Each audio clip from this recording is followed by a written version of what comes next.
Olá, sejam todos bem-vindos a mais um episódio do Vozes da Inclusão, nosso podcast que a gente traz amor, acolhimento e muita informação para vocês. A gente está aqui no mês de novembro, o Novembro Roxo, né, da prematuridade, e a gente já trouxe nossa convidada aqui, que é uma mãe de prematuro, nós somos mães de prematuro, e agora a gente está com uma outra convidada também para falar sobre a prematuridade, né, Flá? Pois é, eu vou fazer minha autodescrição antes de entrar aqui no tema e depois solto para você fazer a sua, tá bom? Bom, eu sou a Flávia, apresentadora aqui do podcast. Eu tô com uma blusa preta e dourada, cabelos pretos, castanho escuro, um pouco abaixo do ombro, um batom rosa. Eu sempre falo que é vermelho, ela fala que não. E tô com um brinco prateado e atrás de mim uma parede preta, mas com uma luz roxa. Ao meu lado tá a Janaína, que também é apresentadora e quer fazer sua autodescrição. E eu tô com uma blusa bege, né, de gola alta, com um brinco dourado, cabelo moreno enrolado, um batom rosinha também. Na minha frente tem um microfone. E eu vou agradecer também os nossos patrocinadores, agradecer a Easy Cosméticos, que deixa as nossas convidadas ainda mais lindas e cheirosas, que a nossa convidada vai receber o presente. Agradecer a Fokids, que é a empresa de órteses, para manter o pezinho da criança bem posicionado, para eles andarem na marcha correta. Agradecer a Chex, que é o estúdio que fornece aqui pra gente estar aqui trazendo informação para vocês. E a Xalingo, que é uma empresa de brinquedos, que eles têm agora uma linha de brinquedos adaptados, educativos para crianças com deficiência. É isso aí, agora eu vou apresentar a nossa convidada. A nossa convidada, assim, tem todo um histórico e que me deixa muito emocionada, porque ela foi uma das médicas, né? Ela é pediatra, neonatologista, e foi uma das médicas intensivistas que ficam na UTI neonatal, que cuidou do João Pedro. E me lembro de várias passagens com a doutora Miriam, ele usando oxigênio, e a doutora Miriam, ele vai poder jogar futebol? Tem que usar o oxigênio, ele jogando futebol. Eu perguntava, e ela falava, eu tenho paciente já que tá mais velho, e que joga futebol, que foi prematuro também. Eu lembro... Fui positiva, Foi positiva. E lembro também ela contando que a filhinha dela também, filhinha hoje já não é mais filhinha, né? Mas também nasceu prematura, não prematuro extremo. E várias outras trocas que a gente teve dentro da UTI. Muito bem-vinda, doutora Miriam, ao nosso podcast. É uma honra recebê-la aqui. Eu que agradeço o convite, eu espero estar podendo participar, contribuir, eu acho muito bacana essa iniciativa de vocês. Eu sou uma neonatologista, que é uma médica pediatra especialista no período neonatal, né, que é o período que compreende o nascimento até por volta dos 2, 3 meses. São crianças que são especiais e quando nascem prematuras, muito mais especiais ainda. Eu sou uma médica de origem asiática, tá? Já sou uma jovem senhora, então com muita experiência, mas com espírito muito jovial. Tenho cabelos lisos, né, como toda asiática, e sou uma esportista, né? Então, eu gosto de incentivar todas as famílias, as atividades ao ar livre e tenho uma expertise em neonatologia, espero contribuir com vocês. Obrigada, doutora. E doutora, primeira pergunta aqui, eu quero já trazer o que é um bebê prematuro, quais os critérios que a gente pode utilizar para identificar, né, para saber o que é um bebê prematuro e um prematuro extremo, né, eu não sabia que tinha prematuro extremo até o João nascer. Então, a prematuridade é considerada a criança que nasce com a idade gestacional inferior a 36 semanas e 6/7. Então, todo bebê que nasce abaixo de 37 semanas é prematuro. Isso é uma classificação da Organização Mundial de Saúde.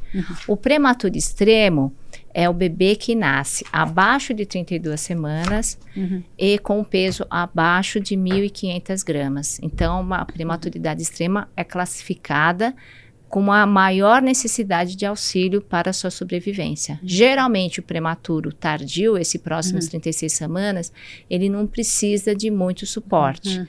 Já o prematuro extremo precisa nascer num local onde tem os recursos tecnológicos e expertise do pessoal que trabalha para ajudá-los na transição, né, até chegar à maturidade para poder ir embora para casa.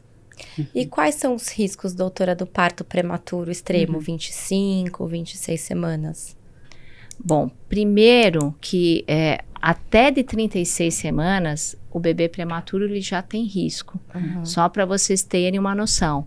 O bebê, que é o pré-termo tardio, esse de 34, 35, 36 semanas, ele tem 4 vezes mais a chance de ter paralisia cerebral em relação ao bebê que nasce de 37 semanas para cima, tá? Que muitas vezes, como a gente estava conversando, a prematuridade dos maiores, ela é banalizada. Ah, é prematuro, mas é 36 semanas, tem 2 quilos. Mas não deixa de ser prematuro. Prematuro é um paciente especial.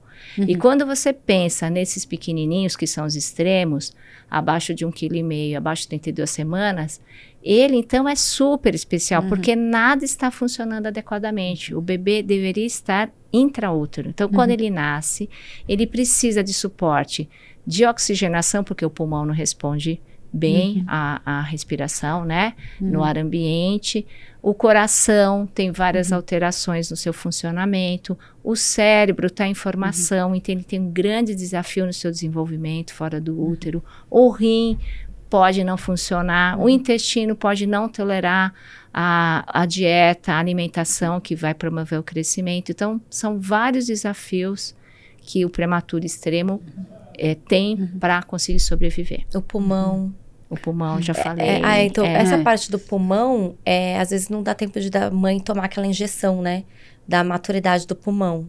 Isso interfere muito. Interfere, porque a prematuridade, ela nunca é desejada. Geralmente, a mãe do prematuro nunca imaginou que teria um prematuro. Algumas mães têm algumas patologias que exigem a internação para evitar a prematuridade. Então, essa mãe se prepara, porque o médico informa, o seu bebê provavelmente vai ter que nascer prematuro. Mas muitas mães, a prematuridade acontece de um dia para o outro. Aí não tem tempo de tomar essa injeção. Não tem tempo de tomar essa injeção. Quando você sabe, essa injeção é a injeção de corticoide.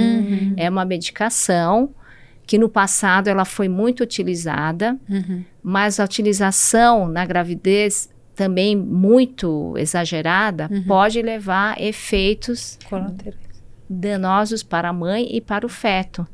Então, há 30 anos atrás, usava-se de rotina toda semana. Então, várias doses. E o que se comprovou? Que esses bebês nasciam com perímetro cefálico diminuído. E por que usava? Porque a criança nascia melhor, mais madura da parte respiratória, mas se identificou que a parte cerebral não se desenvolvia.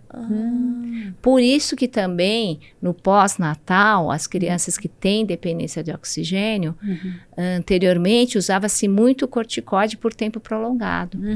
E, atualmente, a indicação, quando ela é necessária, é por tempos curtos de exposição ao corticoide.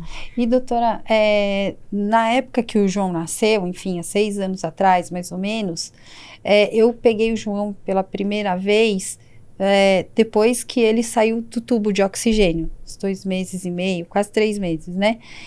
Hoje em dia, mesmo entubada, a criança já começa a fazer o processo do canguru, do pele a pele e tal. Foi um protocolo que modificou? Hoje faz mais sentido isso? Os estudos? Sim, mesmo há 6 anos atrás, o estímulo ao canguru, ao pele a pele, né? Que é o protocolo de você colocar o bebê no colo já precocemente, já existia. Mas tem crianças que são muito instáveis, muito graves, e a gente tem dificuldade de fazer isso por causa dessa estabilidade. Então, depende muito de cada serviço, tá? E depende, se seu filho tendo necessidade da ventilação mecânica por 2 meses, eu o conheci nessa fase, mas eu sei que foi uma criança muito grave, com muita labilidade, tá? A gente tem cada vez mais tentado estimular esse contato mais precoce.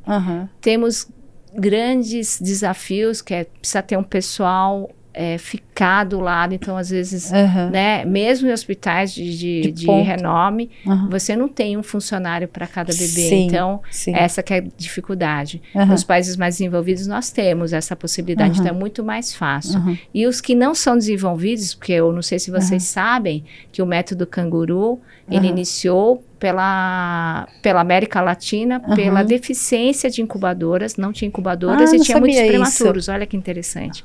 Então, o médico Aham. falou, bom, nasceu mais um prematuro, então não tem incubadora. Ele falou, bom, que não tem o que fazer, né? Então, vamos colocar o Na bebê mãe, no colo da da mãe, mãe. porque não tem o que fazer. Aham. E o que ele começou a observar? Que as crianças que foram para o colo da mãe por falta da incubadora tinham uma estabilidade melhor, um aquecimento melhor Aham. do que os bebês que estavam na incubadora. É óbvio que ninguém acreditou. Mas porque os países desenvolvidos têm incubadoras à disposição, né? Aham. E o que aconteceu? Que foram feitos estudos e publicações em que isso parecia ser realmente verdadeiro. Aham. E quando replicado nos países desenvolvidos, observou-se que, sim, realmente, as crianças que são submetidas a um cuidado pele a pele, quanto mais precoce possível, Uhum. a estabilidade de apneia, os parâmetros do ventilador, Aham. tudo isso acaba tendo melhora. uma melhora, porque tem contato melhor do que o contato materno. Não tem. É Não maravilhoso. tem A o gente tava melhor aqui- sedativo, não A gente estava aqui tem... conversando antes com uma mãe de prematuro também, amiga nossa, e a gente falou que o momento ápice, assim, é quando a gente pega nosso filho no colo e fica ali aqueles 20 minutos, parece que o tempo para, né? Porque a gente não tem essa oportunidade de pegar eles no colo logo após o nascimento, né? Então a gente vai pegar depois de 1 mês, 2 meses, às vezes.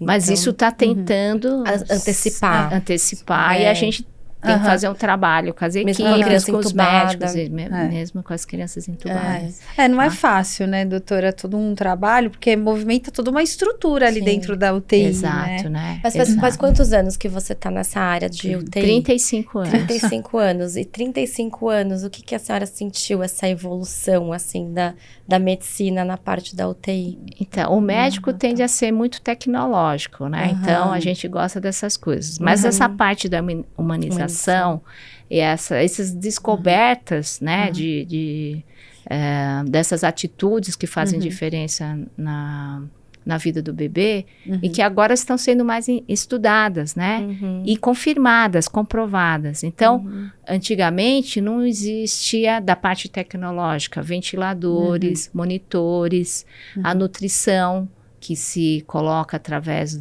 da veia, que não é pela O alimentação, pique. Então, Não tudo tinha. isso desenvolveu muito nesse Não. período, nesses meus 35 anos. Uhum. Os ventiladores agora são mais modernos. A nossa tendência é de tentar a extubação o mais rápido possível, mas mesmo com esse conhecimento, muitos bebês não conseguem, né?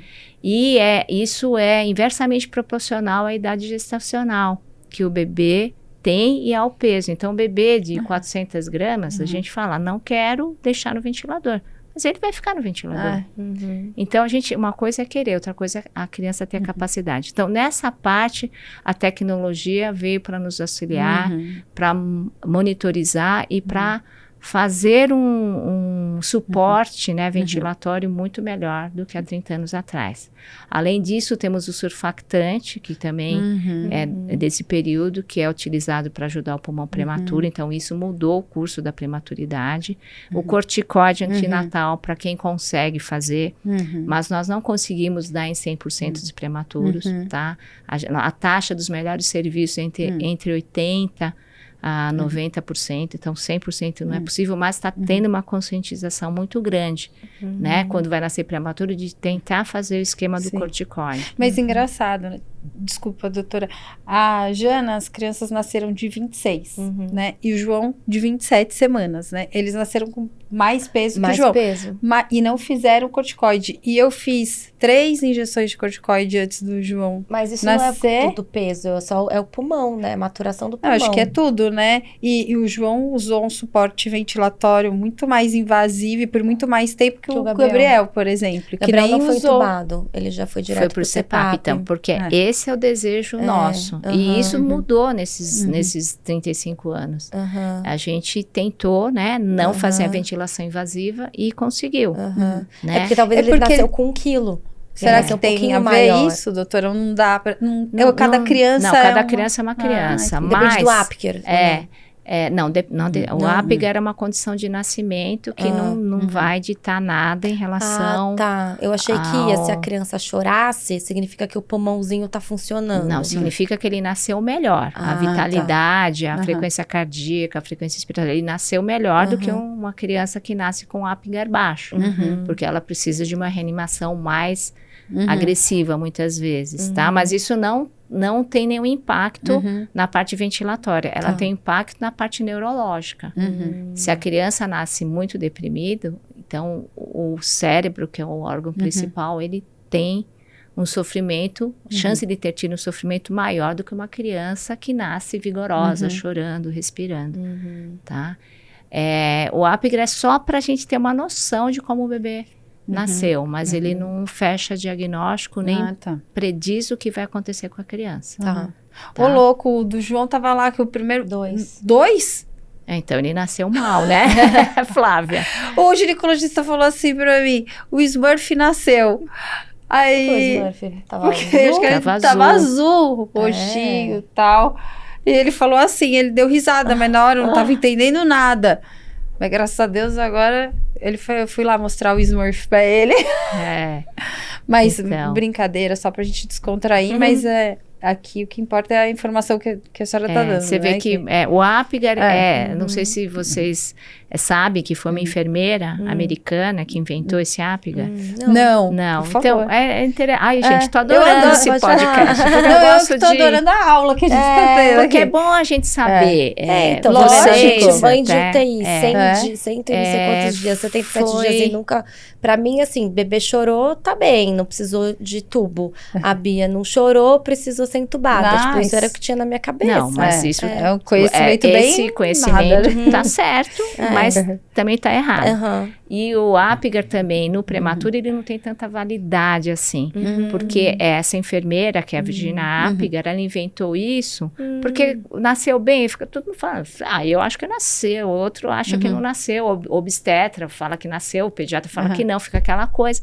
E ela bolou um screening para você ter um objetivo para você saber. Fazer uma medição ali, mais ou menos. Então, ela pôs frequência cardíaca, a cor, o tônus, que é nessa que nós estamos movimentando, respiração. Tá? Então, você dá notas para isso. Então, eu não estava na sua sala de parto, mas o João teve o Apgar 2 e depois que número?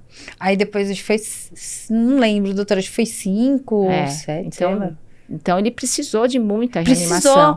Porque eu que não estava na sala de parto, por isso que essa nota ela sinaliza. Sei que ele nasceu 2, ele estava roxo, como o seu obstetra falou, ele não estava respirando, a frequência cardíaca devia estar bem baixa, ele não devia ter tônus nenhum. Tanto é que foi necessário uma assistência ventilatória. É uma nota só, então, para todos esses fatores que você falou. Não é para respiração, isso. Entendi. Tanto é que na mesma hora o Gui teve que acompanhar para poder autorizar já fazer transfusão, não sei o quê, não sei o que lá. E a criança que nasce 9 e 10, porque até 10. 8, 9. É porque a criança estava com a frequência cardíaca boa. Mesmo sem eu estar na sala de parto, eu sei que ela estava respirando, a frequência cardíaca boa, devia estar um pouquinho roxinho. Eu sei que a criança nasceu uma condição que não precisou de uma reanimação muito agressiva. Então, para chegar no nível de intubação, não é isso que vocês veem? Porque você falou que está tentando diminuir a intubação da criança. Mas uma de 2 e 5 é difícil você não intubar. Mas às vezes você consegue, fazendo estímulo, fazendo um oxigênio, pressão positiva, e a criança recupera de 2, vai para 7, e a criança começa a respirar sozinha, a gente tenta não intubar. Mas... mesmo com essa filosofia, é muito difícil. Entendi. E doutora, tem assim uma idade gestacional mínima, por exemplo, com certeza com 22 semanas... O limite da viabilidade, você está perguntando. Isso, exatamente. Tá.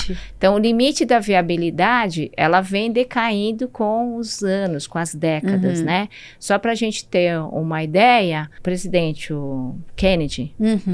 né? Aquele Sim, da sim, Marilyn Monroe, né? o ex-presidente dos Estados Unidos. O desenvolvimento da neonatologia deveu-se a ele ter tido um filho prematuro, Aham. de 36 semanas, com 2,5 kg, e que faleceu lá na década de 60. Aham. Porque como pode? Sim. Hoje em dia, Aham. isso não acontece mais. Uhum.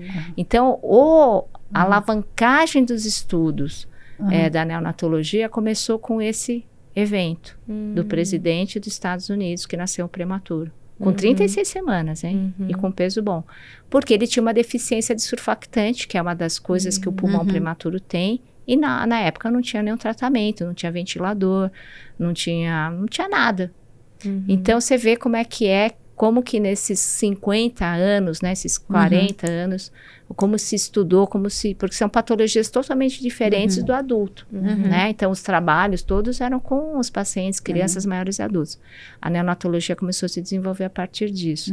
Então, cada vez mais o limite da viabilidade foi diminuindo. Então, 36 semanas, passou para 35, 34, 32, e aí todo mundo falou, imagina, você não vai conseguir. E atualmente nós estamos no limite de viabilidade há 23 semanas, tá?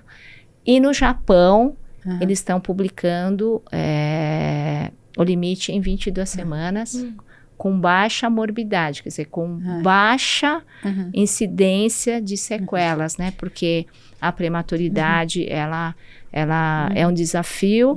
Muitas vezes, como a gente já conversou, ela é banalizada, mas a prematuridade é um desafio muito grande, porque a gente gostaria que a sobrevida fosse sem nenhuma morbidade.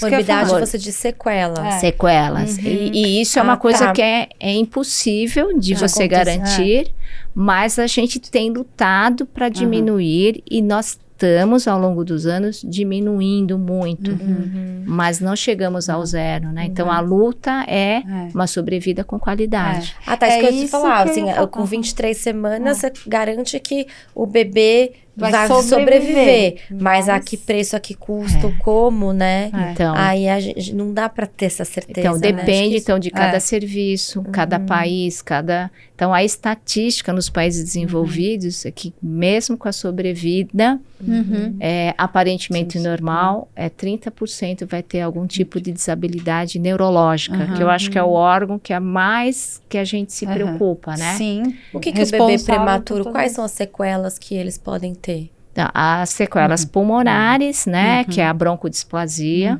que é inerente ao nascimento prematuro, que é um pulmão que é prematuro, ele cresce e desenvolve de uma maneira diferente do que intraútero, e que o tratamento agrava para a sobrevivência, o uso de ventiladores, oxigênio, ela agrava essa desafio, né, do crescimento pulmonar.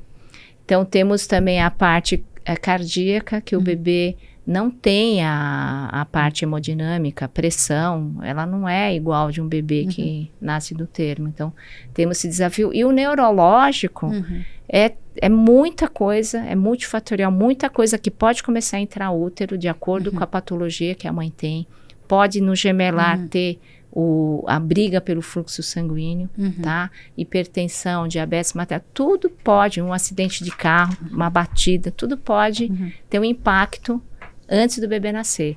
E quando o bebê nasce, a gente luta pela estabilidade dos gases sanguíneos, pela acidez no sangue, pelo funcionamento do rim, do fígado, para que tudo faça uma nutrição cerebral boa, uma circulação boa, para não ter nenhum dano neurológico, que é muito difícil, porque a gente tem que ajudar muito os bebês. Né? Então, doutora, existe alguma discussão, estudo aí, né, na parte científica, exatamente o que a gente falou, a gente ir diminuindo esse liame, né, de idade gestacional, limiar, né? Limiar, exatamente, e as condições que aquele bebê vai conseguir sobreviver. Será que tem não sei, ou até mesmo para o médico, né, que está ali, fica alguma coisa assim do tipo, ai meu Deus, vamos lutar e depois como é que vai ser isso?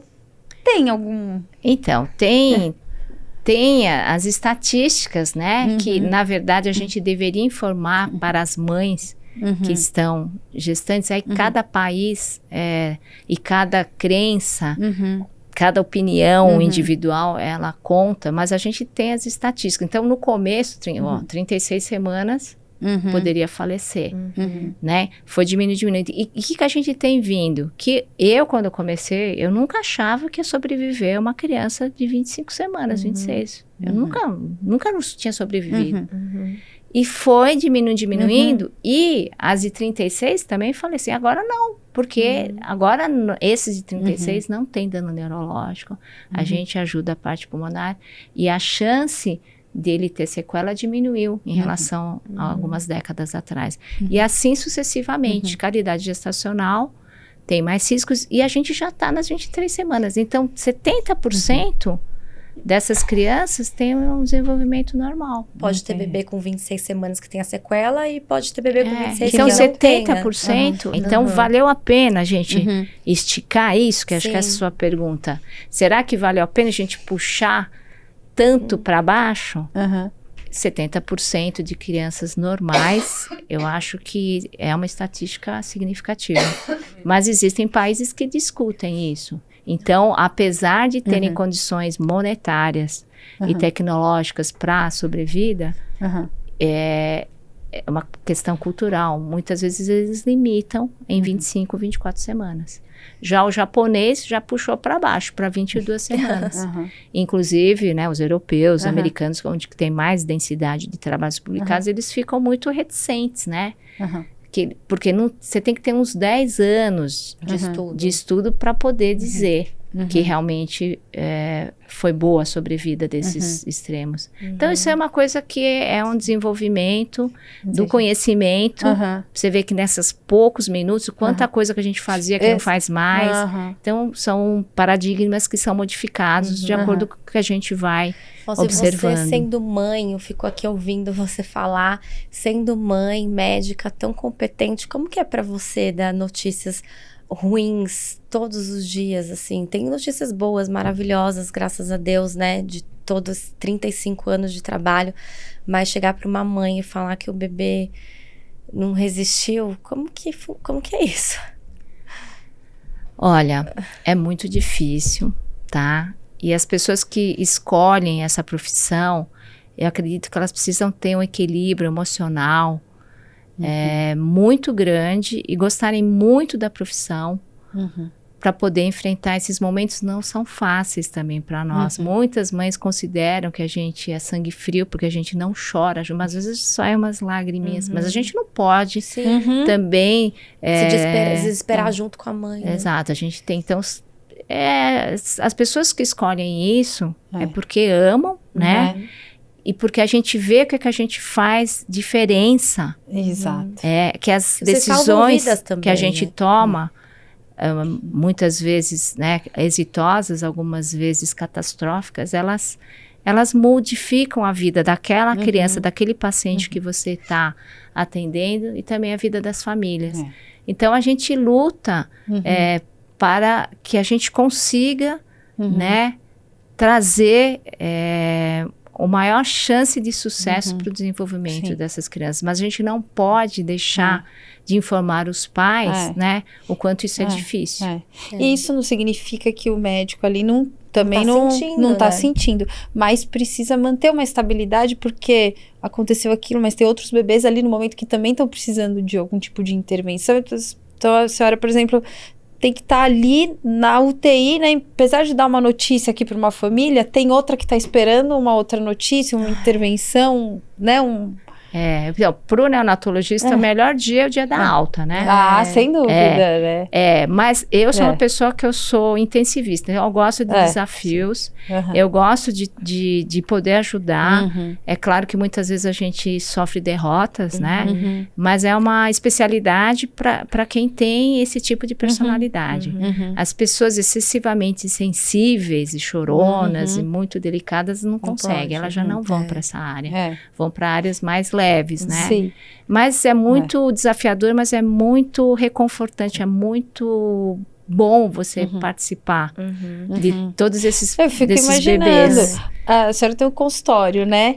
Então, quando eu levei o João lá, né, e que eu vejo o Dr. Joaquim olhando para o João, é uma coisa que até me emociona, porque assim, ele fala, nossa, João, eu vejo que ele tá feliz, porque o João, olha o que a contribuição, né, do João tá assim, se desenvolvendo e tal, não sei o que. Então eu acredito que quando as famílias chegam lá, emociona, não é? Emociona o médico, porque ele lutou pelo João, ele modificou as estratégias ventilatórias. Exatamente. Ele tinha o arsenal terapêutico, mas muitas vezes a gente luta e a criança não responde, né? Sim. E é muito orgulho. O Dr. Joaquim, que foi o responsável, ele que era o líder das estratégias ventilatórias, no caso do seu bebê, ele foi o responsável pela sobrevivência dele, que o caso dele foi muito grave. Uma criança que ficou 2 meses no ventilador é uma criança muito grave. Exato. Muito, muito, E vocês têm grave. contato com alguns bebês que nasceram prematuros,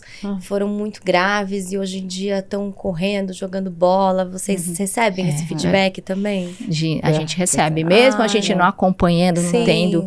Muitas vezes, né, a gente não tem a condição de acompanhar todos, né, no consultório, mas os pais voltam para agradecer, os pais voltam para falar que entraram na faculdade, que estão com as crianças, né, seu pleno desenvolvimento. Muitos também agradecem que a criança recebeu alta, não conseguiu superar as dificuldades, mas a gente tem um feedback muito importante, que legal. Muito, muito legal. E o índice da prematuridade vem diminuindo, vem crescendo? Então, isso no mundo inteiro, o índice de prematuridade, apesar do pré-natal, apesar dos obstetras estudarem mais, né? Porque o pediatra estuda mais que o obstetra, mas os obstetras estão estudando mais hoje em dia. Hoje em dia não, né? Eles vão me matar. Mas assim, houve também um desenvolvimento, apesar de tudo, as mães, agora com a internet, todo mundo tem acesso à informação. Então, ninguém fica bobeando, né? Mesmo assim, a prematuridade é estagnada em torno de 10% ao redor do mundo. Sempre foi assim. Acho que faz uns 20 anos que não sai disso. E doutora, em termos de tecnologia tal, o Brasil, ele está numa posição boa com relação a países como os Estados Unidos, o Canadá, Suíça, com relação aos equipamentos da UTI, essas coisas, a forma, os procedimentos, os protocolos. O Brasil é um país muito disforme, né? Então, a gente pode falar aonde a gente trabalha, onde a gente conhece, né? Então, a cidade de São Paulo é um polo de tecnologia. Tanto os hospitais privados quanto os hospitais e escolas, muitos hospitais do SUS, eles estão capacitados, tá? A apresentar e desenvolver um tratamento aos prematuros de muita qualidade. Então, eu trabalho no hospital de ponta, com muito recurso financeiro, então o nosso hospital não deve nada para ninguém. No mundo inteiro, que a gente faz cursos, visita hospitais no exterior, nós temos uma qualidade tecnológica boa em São Paulo.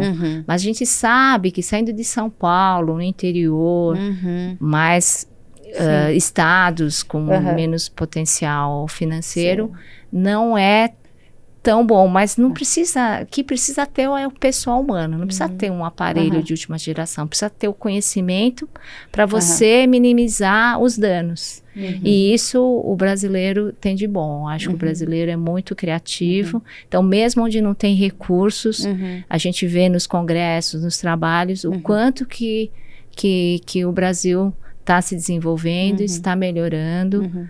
Tá, em relação ao atendimento de todos os públicos. E doutora, o que os pais devem saber no dia da alta?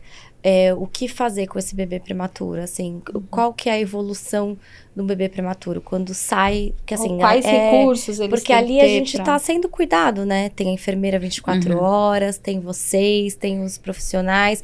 E assim, eu confesso que eu fiquei tranquila. E depois que sai, você fala, pronto, e agora? O que eu tenho que fazer com essa criança? Leva o monitor para casa, ele vai respirar, não vai respirar? Tem que fazer físio, TO? Quais são os cuidados? Bom, eu acho que um dos objetivos nossos é preparar as famílias a cuidarem desses bebês. Esses bebês têm que ter cuidados especiais, tá? Tanto os cuidados, né, de alimentação, de estímulos ao desenvolvimento, quanto nos profissionais que a gente vai ter que ter como companheiros para o acompanhamento dessa criança. Porque o prematuro é uma caixa de surpresa. Você dá alta, mas significa que acabou a nossa história. Pelo contrário, nós temos uma trajetória muito longa a seguir. E que a gente não sabe o que é uma caixa de Pandora. Pode não acontecer nada e pode acontecer tudo. Tá? Em relação a todos os órgãos. Então, sempre a recomendação, os pais têm que ser treinados para poder identificar as dificuldades do bebê no cuidado domiciliar e só ter alta quando eles tiverem essa capacidade e compreensão, tá? Segundo lugar, você tem que orientar que essa criança tem que ser avaliada por uma equipe multiprofissional. Então, a fisioterapia é muito importante no início, para que os marcos de desenvolvimento sejam estimulados, né? Para que a criança alcance o mais precocemente possível. Muitas vezes a necessidade de auxílio de um fonoaudiólogo para uma adequada alimentação, para promover um crescimento, terapeuta ocupacional um pouquinho mais tarde, e os especialistas, né? Então, dependendo dos problemas que o bebê apresentar, independente dos problemas também, alguns profissionais são obrigatórios no desenvolvimento da criança. Dentre eles o neurologista, né? Eu acho que é o mais importante. A parte do pneumologista, se a criança tem algum problema ventilatório e assim por diante com cada órgão que for afetado pela prematuridade. O intestino do prematuro, ele é afetado, tipo, sempre assim? O Gabriel, ele tem uma prisão de ventre que eu não sei se é por conta da prematuridade, por não andar tanto, não fazer tanta atividade física, mas eu tomava o Blacofeno por muito tempo, que prende o intestino.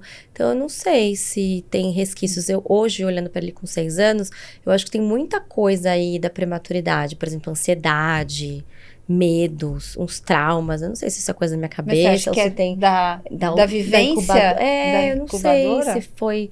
Se tem explicação. Mas eles isso. não lembram disso.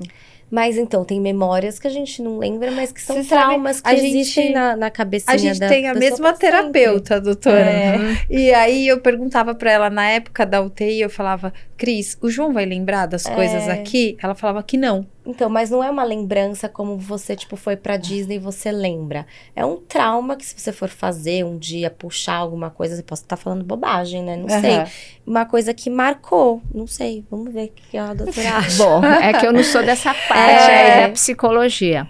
Mas eu acho que é impossível uma criança não carregar nada de uma internação prolongada, mesmo que ela não tenha... assim, a doutora Miriam chegou aqui, me entubou, me deu um monte de...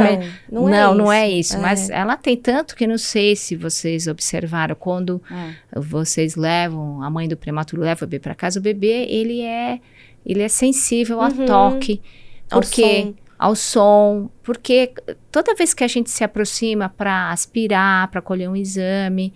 ele é uma situação traumática. Então, só com o tempo que a criança começa a relaxar. Então, isso todas as mães falam e tem os estudos que comprovam isso. Por isso que a tentativa, que nós ficamos só pensando na tecnologia, da humanização, tem tentado ser menos traumático. Então, estimular o pele a pele, estimular a mãe conversar com a criança, porque às vezes a mãe fica lá só chorando e tal. É bom você... vai desenvolvendo muitos neurônios da fala. E a nossa voz da mãe, ela é acalma a criança, né? Então, os estudos agora, muitos, eles nos estimulam a trazer a família para ser mais participativa e fazer com que as mães fiquem mais nas unidades e se puderem, tiverem estabilidade, ficarem no colo da mãe. Então, isso já tem demonstrado que diminui o nível de estresse dos bebês. Agora eu vou fazer uma pergunta, que acho que, sei lá, se está muito fora do contexto, enfim. Dentro de uma UTI neonatal, durante todos esses anos, né, com certeza a senhora já viu muita coisa acontecer. A senhora acredita, assim, em milagres? Ou a senhora entende que aquilo ali, o resultado daquilo foi uma intervenção correta, né, a família próxima, enfim. Ou realmente você fala assim, nossa, isso daqui fugiu um pouco do que a gente espera. A gente estava esperando um caminho e olha que resultado bom. Tem alguma coisa assim? Ou tem uma outra explicação? É uma coisa... Bom, os médicos tendem a ser muito racionais e céticos, né? Mas nesses anos todos, eu observo que nós não decidimos nada, tá? Porque realmente tem que ter alguma explicação espiritual. Trabalhando em hospitais com muito recurso e hospitais sem recursos, você consegue também perceber que às vezes não é só o recurso que conta, e que tem alguma coisa, não é só o funcionário, não é só a decisão do médico. Não é que eu acredito em milagre, mas eu acredito em situações em que você não acredita que vai ter uma evolução de melhor e tem. Então... mas é Deus agindo através de vocês, né? Exato. Eu acho que médico é isso, assim, um dom e assim, e Deus tá ali junto na mesa de cirurgia, tá ali junto o tempo todo, né? Eu já falei pra muita mãe que a chance era X, e aí a mãe falou, doutora, ainda bem que a sua chance não deu certo, né? Você não disse que te deu 50%? Você falou, então tá, 50% é 50%, né? Então vamos correr atrás dos 50% que eu tenho. Porque eu pergunto porque realmente, né, eu acho que o médico tem esse lado, com uma visão mais racional, até para ele poder trabalhar ali em cima, né?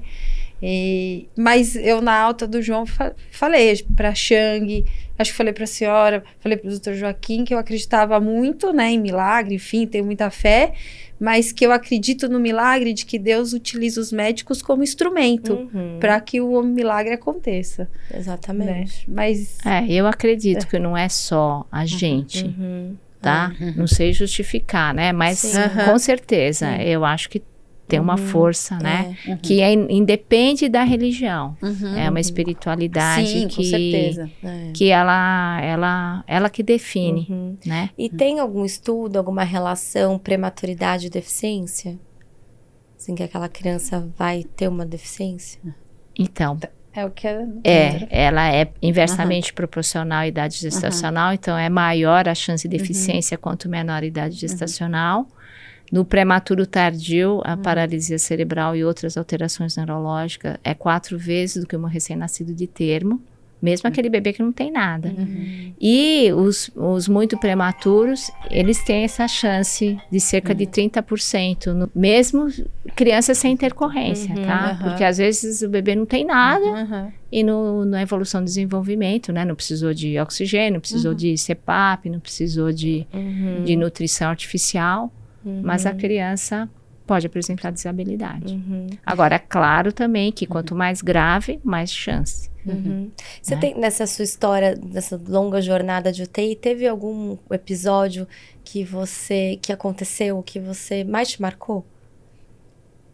Deve ter vários, né, doutora? É difícil. É difícil dizer, porque teve vários, né? Imagino que Mas eu acho que é interessante aqui eu trazer um caso de um paciente que ele teve todas as intercorrências da neonatologia. Foi uma criança muito grave e no dia da alta eu fui falar para a família, que eles já me odiavam, porque cada dia eu tinha que falar uma coisa. Ai, meu e Deus. Eu fui falar que o bebê nasceu, né, com problema respiratório, teve convulsão, teve hemorragia intracraniana, teve leucomalácia, teve enterocolite, necrotismo. Quer dizer, teve todo o diagnóstico, recebeu tantas transfusões, ficou tanto tempo. Era uma história muito comprida só de patologias, né? Hidrocefalia, válvula. E o pai e a mãe lá chorando. De quanto tempo que ele nasceu? De 25 semanas. E o pai falou assim para mim, doutora, a senhora já me falou isso aqui todo dia. Eu não quero saber o que o bebê teve, a senhora já me explicou. O meu contato com a minha filha vai ser o daqui para frente. Eu só quero saber o daqui para frente. Eu falei, nossa, que grosso, né? Eu só estou explicando, né? E essa criança a gente teve a oportunidade de acompanhar, foi uma criança muito grave, evoluiu com paralisia cerebral, claro, com todos esses riscos que ela tinha. E essa criança agora já é uma adolescente, e ela está superando todas as expectativas que os pais tinham e que eu, então, porque eu falei que ia ter um monte de problema. Então, isso marcou muito, porque o pai não valorizou o diagnóstico, ele seguiu a vida em frente. Fez os estímulos necessários, as cirurgias, e hoje a criança está... Aquela frase de diagnóstico não é destino, né? Não é destino. E ele sempre manda mensagem, aniversário. Olha. Que é meu paciente, mas agora na adolescência a gente já vê menos, né? Do consultório particular. Doutora, olha, ela fala alemão. Doutora, ela tá no time da ginástica olímpica da escola. Mesmo com todas as desabilidades, ela conseguiu superar. Claro que não em 100%, né? Mas nunca eu imaginei mais perto do que pelo que eu li ali no histórico, é que a criança conseguiria ter esse desenvolvimento. Então, a família é muito importante, nunca deixar de acreditar, e não há desafio que não possa ser vencido. Eu acho que isso, as crianças especiais também, elas são uma prova, né? Do quanto a gente deve investir, amar as crianças e o potencial que elas conseguem cada vez mais desafiador e mais felicidade nos tem trazido as terapias, né? Sem dúvida. E tudo que tem se desenvolvido nesse sentido. Eu ia perguntar exatamente isso para os pais que estão entrando agora na UTI na Natal, se você tem alguma coisa a dizer, acho que é isso.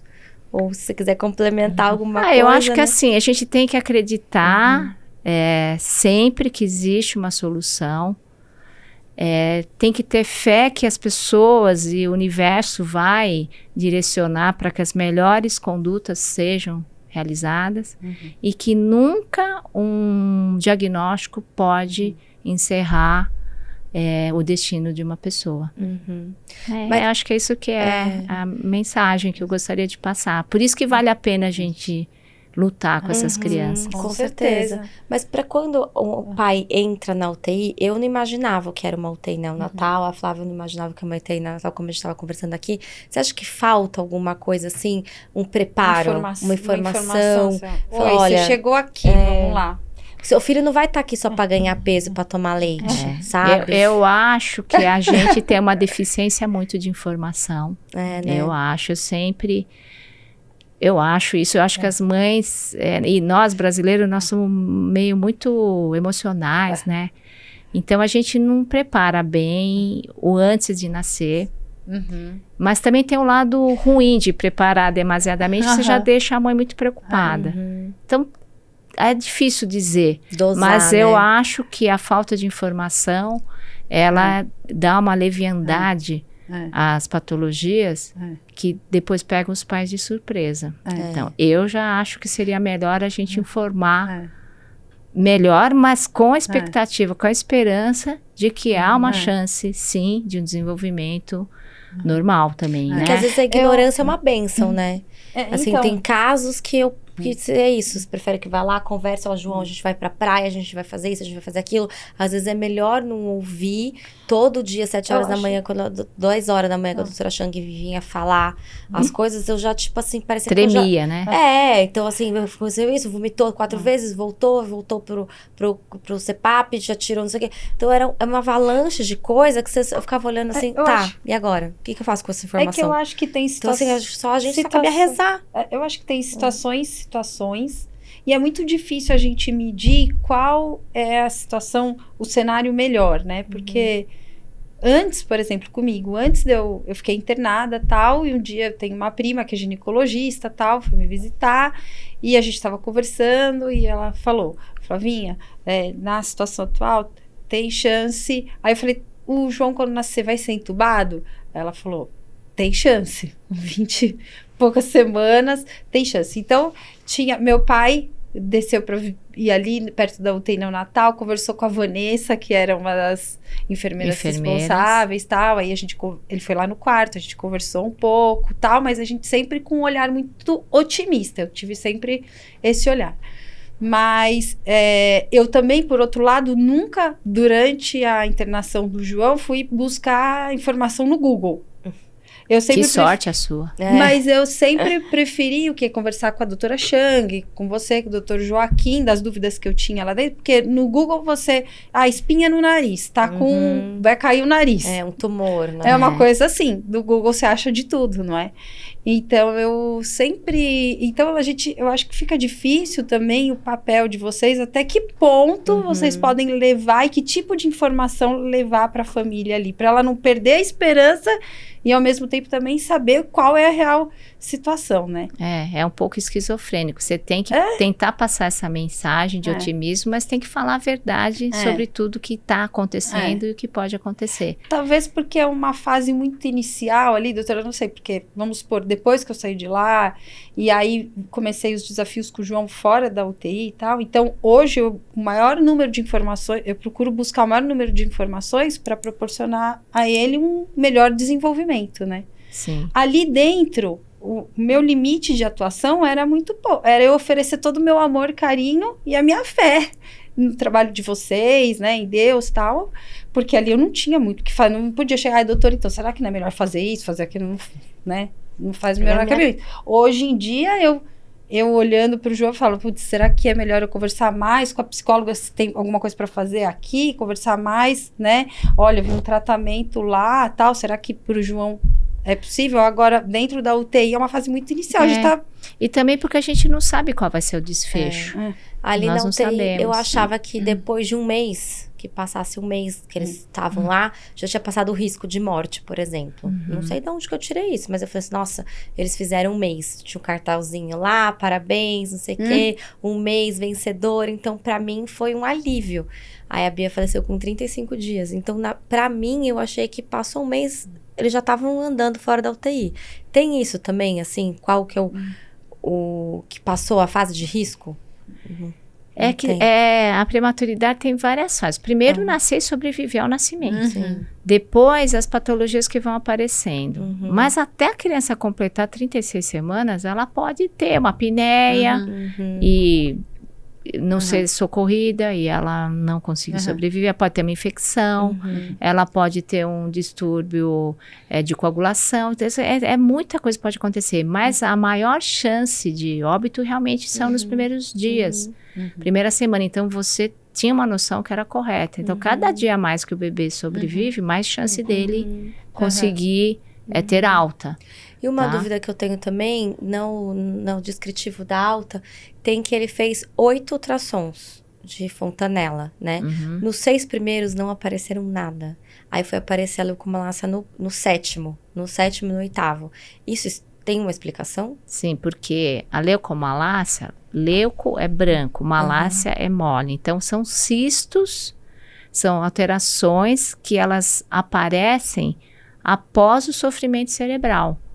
Então, significa que nos primeiros ultrassons não tinha, porque não teve sofrimento intraútero.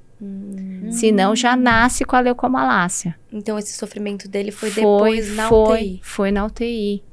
Foi o nascimento prematuro, oscilação de pressão, oscilação de oxigenação. Apesar, né, de estar tudo ali no controle, né? Tá tudo controlado.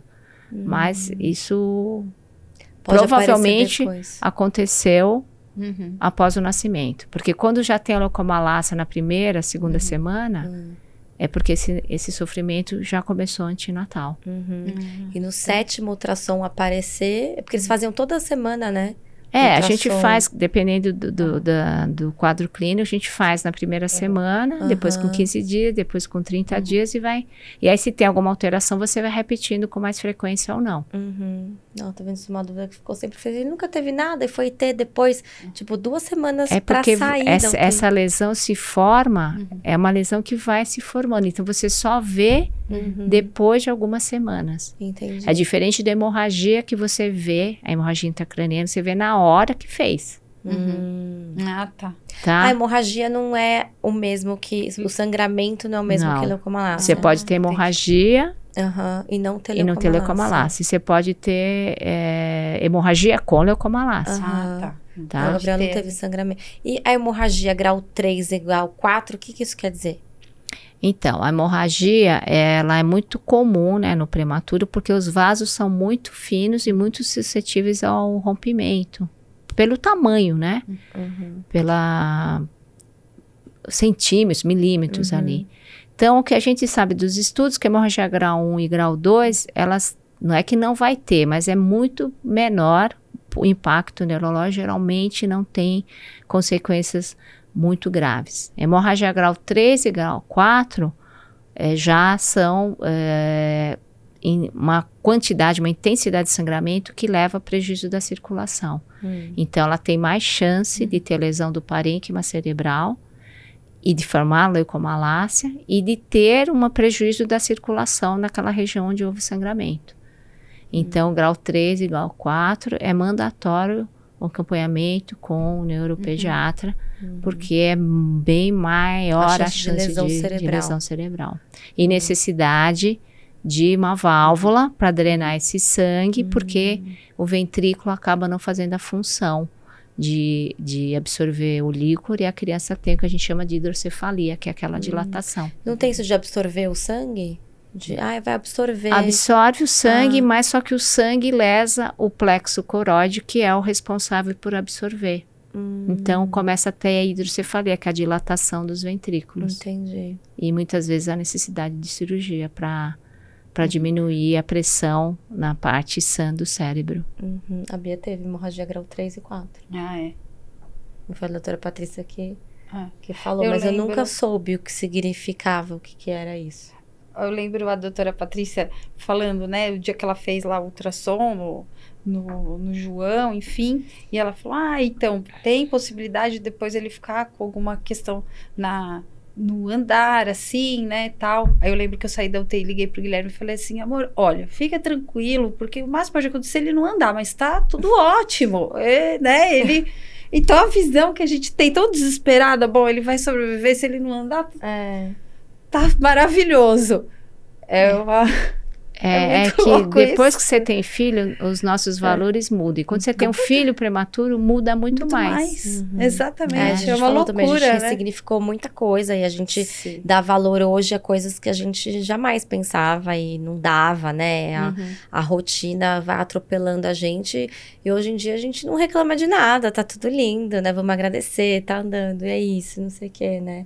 Cada conquista é uma... cada conquista é uma vitória, né? Muito festejada. Isso, é uma batalha que a gente vence por dia, né? Aquele ditado é um leão por dia, a gente vence um leão por dia. É isso aí. Né?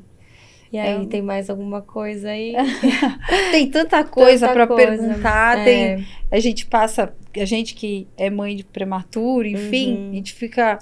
Nossa, vem muitas coisas na cabeça do que aconteceu e tal, né? E tendo essa oportunidade de trazer a doutora Miriam aqui para falar, doutora, isso daqui... É quase que um serviço público que a gente presta, né? Porque trazer tanta informação de qualidade. Senhora, a médica que a senhora ocupada. O nível, né, de expertise da doutora Miriam e tudo mais. Trazer, poder passar essa informação para as pessoas que não têm condição de fazer uma consulta com a senhora ou que não tiveram a mesma sorte que a gente das crianças estarem numa UTI com um profissional do seu gabarito. Então, isso daí, nossa, enche meu coração de alegria, porque quantas mães, né, na nossa situação que tá passando... Tem a gente UTI... até se disponibiliza, né, de agora que... falar, eu e a Flávia disponibiliza para ir até o hospital, conversar com as outras mães. Tem o livro do Gabriel que a gente pode, já vai levar, né, para o hospital, com as outras mães de prematura. Porque é isso, a gente precisa levar informação e trazer esse aconchego e colo para essas mães que estão vindo, porque a gente acha que acabou a nossa vida, né, que é o fim do mundo, mas... A gente já passou por isso, tem 6 anos, e aí eles estão aí, lindos, maravilhosos, vitoriosos, né? Graças à medicina e graças à fé também, né? E o amor, né? E o amor. E eu acho que o importante dessas ações é exatamente isso, compartilhar, poder orientar, quem sabe ajudar, né? A nível até pessoal, né? A essas inúmeras questões que as pessoas têm. Parabéns pelo...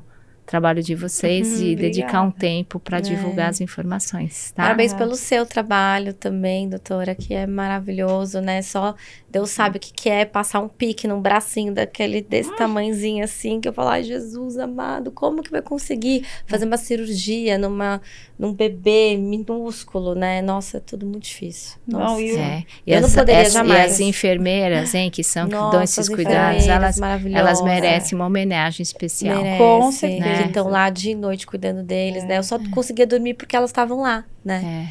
A Margarete, tem um amor. Nossa, Margarete, eu sempre falo com ela, Alice, a Aimee, a gente tem uma relação bem próxima. Que bom. Todos os fisioterapeutas também, né? Isso, a Aimee que é físio, lá, né? Vai ficar brava, doutora Miriam, você não falou da físio. Na Aimee a gente sempre se fala. É um trabalho em equipe, né? Isso que você Sim. falou. E eles continuam tendo isso, né? Eles têm esse multidisciplinar para sempre, né? Sim, sim. Então é uma pirâmide, né? A família, a equipe, e amor, e carinho, e amigos, todo mundo tem que trabalhar junto, né? Uma rede gigantesca.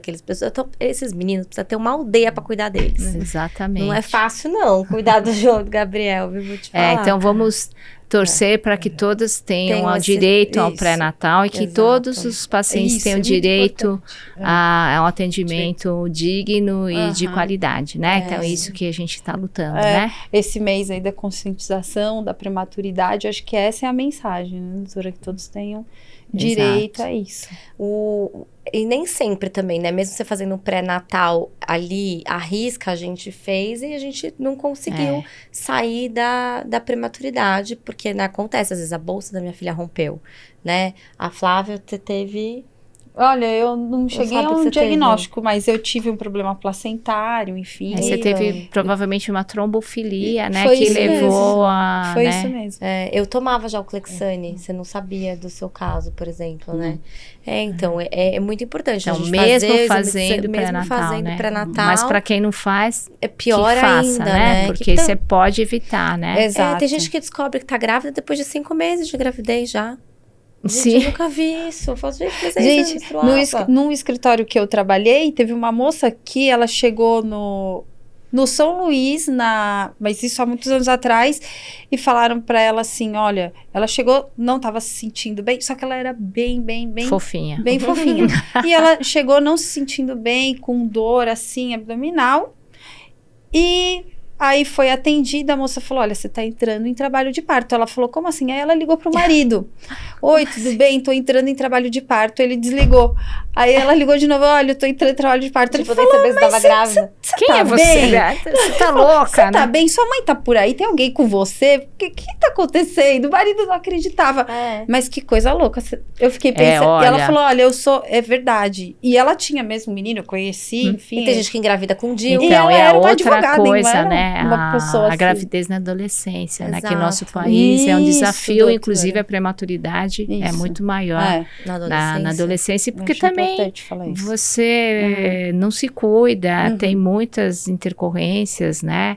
Então também é uma oportunidade das políticas públicas para a gente evitar a gravidez, né? Na Não, e uma adolescência. adolescente, mãe de prematuro, nossa, uma menina que não sabe nada na vida, imagina, cair na UTI, o pai provavelmente vai sumir, ela vai ficar sozinha.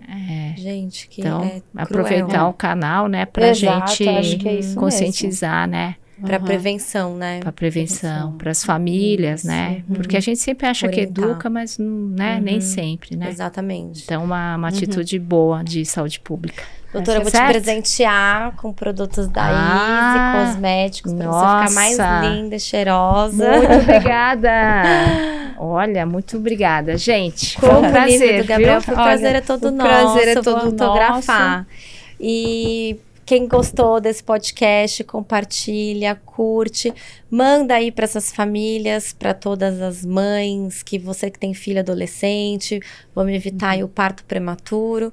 Foi uma honra receber você aqui, doutora Miriam, obrigada. Eu que agradeço. Eu que Obrigada, agradeço, Flá. doutora Miriam. Muito obrigada. Obrigada, Jana. Curte, compartilha, se inscreve no canal.